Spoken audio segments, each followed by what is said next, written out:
أعوذ بالله من الشيطان الرجيم. بسم الله الرحمن الرحيم. ألف لام ميم.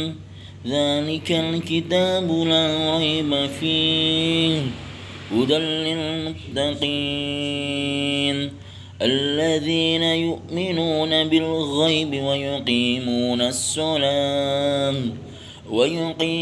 الصلاة ومما رزقناهم ينفقون والذين يؤمنون بما أنزل إليك وما أنزل من قبلك وبالآخرة هم يوقنون.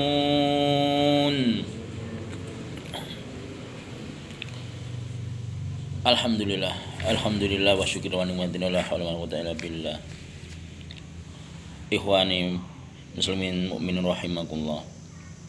Kita coba tafsirkan surat Al-Baqarah dalam ayat awal, ayat pertama sampai ayat kedua. Kita tafsirkan sedikit. Kita ambil dari rujukan dari tafsir Jalalain. Al-Baqarah mempunyai makna sapi betina. Kenapa dinamakan sapi betina? Karena di dalam surat Al-Baqarah ini terdapat suatu kisah di mana ada hamba Allah, seorang anak yang soleh dan berbakti kepada orang tuanya. Kemudian ketika itu orang tuanya sudah tua, dia meminta kepada Allah agar menyampaikan suatu wasiat, yaitu orang tua itu memiliki harta peninggalan sapi betina. Kemudian sapi betina itu dipasrahkan kepada Allah agar suatu saat nanti diberikan kepada anaknya. Nah, akhirnya ketika ada terjadi suatu masalah di Bani Israel di zaman Nabi Musa, yaitu pembunuhan, akhirnya sapi betina itu menjadi salah satu sapi yang masuk kategori dicari. Akhirnya sapi itu yang miliknya seorang anak yang soleh itu, tinggalan orang tuanya itu, kelak di kemudian hari dihargai, yaitu seberat emas, yaitu emas yang seberat sapi itu. Makanya di kisah itu kemudian diabadikan dalam Al-Quran ini dalam surat Al-Baqarah. Surat Al-Baqarahnya sapi betina. Saya jelaskan dari ayat pertama. Alif Lam Mim. Nah, itu mempunyai makna ya wallahu alam bil muradi, hanya Allah yang tahu maknanya ini. Kemudian ayat berikutnya, dzalikal kitabu la raiba fi hudal lil muttaqin. Dzalika utawa mengkono madkur alkitabu apa iku kitab. Saya terjemahkan dalam bahasa Indonesia saja. Kalau pakai bahasa Jawa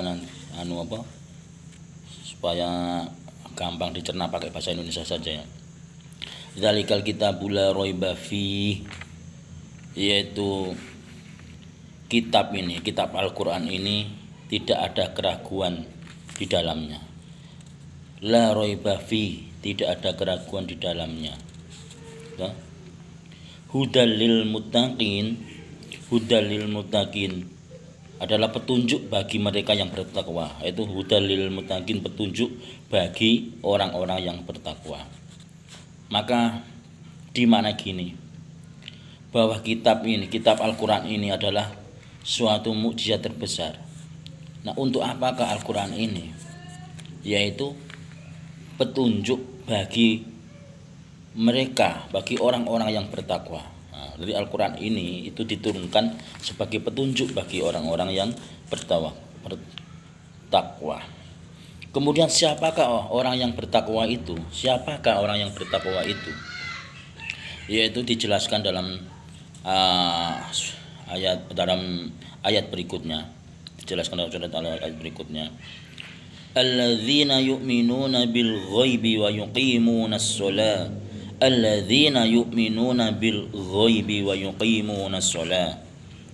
Yaitu orang yang beriman, orang-orang yang beriman bil ghaibi, kepada yang gaib, ya, wa yuqimunas shalah, dan orang-orang yang mendirikan sholat. Gitu. Di sini dijelaskan itu siapakah orang yang bertakwa itu, alladzina yu'minuna bil ghaibi wa yuqimunas shalah, yaitu orang yang bertakwa itu adalah orang yang beriman kepada yang gaib, wa yuqimunas shalah, dan yaitu yang mendirikan sholat. Perlu diketahui bahwa yang dinamakan mendirikan sholat itu ialah ketika seorang mendirikan sholat itu mampu mencegah daripada perbuatan mungkar. Itu dinamakan mendirikan sholat, bukan melaksanakan sholat. Harus bisa membedakan antara melaksanakan sholat dan mendirikan sholat. Maka dimaknai ini siapa orang yang bertakwa itu, alladzina yu'minuna bil ghaibi wa yuqimunas shalah, yaitu orang-orang yang beriman dan yang beriman kepada yang gaib dan yang mendirikan sholat. Wa mimma razaqnahum yunfiqun, wa mimma razaqnahum yunfiqun, yaitu dan menafkahkan rezeki yang dianugerahkan Allah kepada hamba-hamba mereka, yaitu yang menafkahkan rezeki, sebagian rezeki yang dianugerahkan kepada mereka, yaitu yang dianugerahkan kepada hamba-hambanya yang bertakwa, yaitu wa mimma razaqnahum yunfiqun, dan yang menafkahkan sebagian rezeki yang kami anugerahkan kepada mereka, yaitu hamba-hamba yang beriman, yang menafkahkan sebagian rezeki, yang termasuk tadi yang mendirikan sholat, yang berjalan pada gaib, itulah dari orang-orang yang bertakwa. Perlu diketahui takwa, yaitu pengertian takwa itu bisa dimaknai dengan melaksanakan perintah-perintah Allah, menjalankan perintah-perintah Allah dan menjauhi larangnya. Itu bisa dimaknai pengertian dari at-taqwa itu, atau bisa dimaknai per hurufnya melalui akronim takwa, yaitu lafaz takwa, ta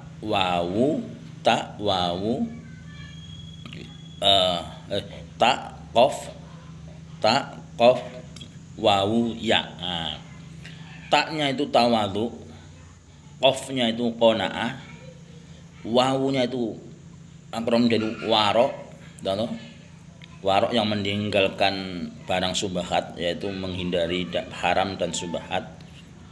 Nah, itu namanya warok. Dan ya-nya itu yakin. Taqwa, tawadhu, qanaah, warok, yakin. Itu akronim dari kata takwa. Ya, kemudian ayat berikutnya, walladzina yu'minuna bima unzila ilaika wa ma unzila min qablik wa bil akhirati hum yuqinun,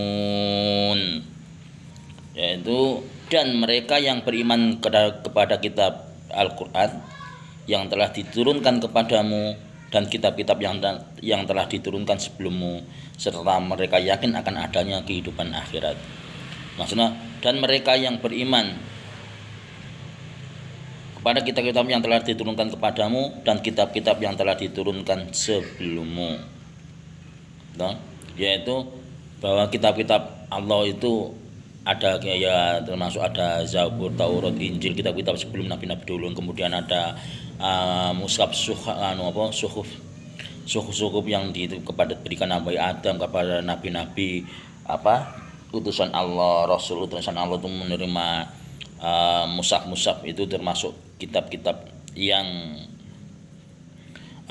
sebelum Al-Quran. Tapi yang wajib diketahui bagi kita yaitu 4 Al-Quran, 4 kitab, yaitu Zabur, Taurat, Injil, Zabur, Taurat, Injil dan Al-Qur'anul Karim. Toh.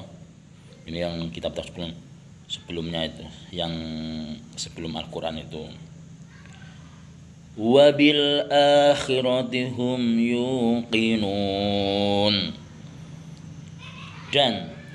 Dan mereka yakin akan adanya kehidupan akhirat, yaitu yakin akan kehidupan, bahwa setelah kehidupan di dunia ini adalah ada kehidupan berikutnya, yaitu ada kehidupan akhirat yang abadi selamanya.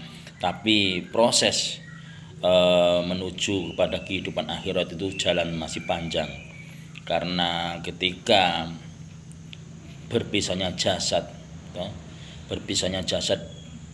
di dunia ini, berpisahnya ruh dengan jasad, yang artinya kematian, itu adalah awal permulaan dari suatu kehidupan yang abadi, yaitu karena yang rusak itu adalah jasad kita, sedangkan ruh itu abadi selamanya. Maka untuk menggapai kehidupan abadi yang selamanya, yang tiada batas, maka untuk meraih kebahagiaan, kenikmatan yang abadi itu, yaitu kita harus mampu menjalani ujian-ujian atau tahapan, ibaratnya cobaan ataupun perintah, yang mana perintah atau ujian itu adalah tempatnya adalah di dunia ini. Maka untuk mengambil suatu hasil atau panen, maka kita harus bisa menanam di dunia ini. Saya cukupkan dulu tadi ini tafsir dari surat Al-Baqarah ayat pertama sampai ayat keempat, yaitu bahwa Al-Quran ini adalah petunjuk bagi orang yang bertakwa. Nah, siapakah orang yang bertakwa tadi? Yaitu saya ulangi, yang beriman, orang-orang yang beriman kepada yang gaib, yang mendirikan sholat, yang menafkahkan sebagian rezekinya, yang kemudian yang percaya kepada kitab-kitab Allah, kemudian percaya pada hari akhir. Akhirul kalam, ihdinas siratal mustaqim, summa wassalamualaikum warahmatullahi wabarakatuh.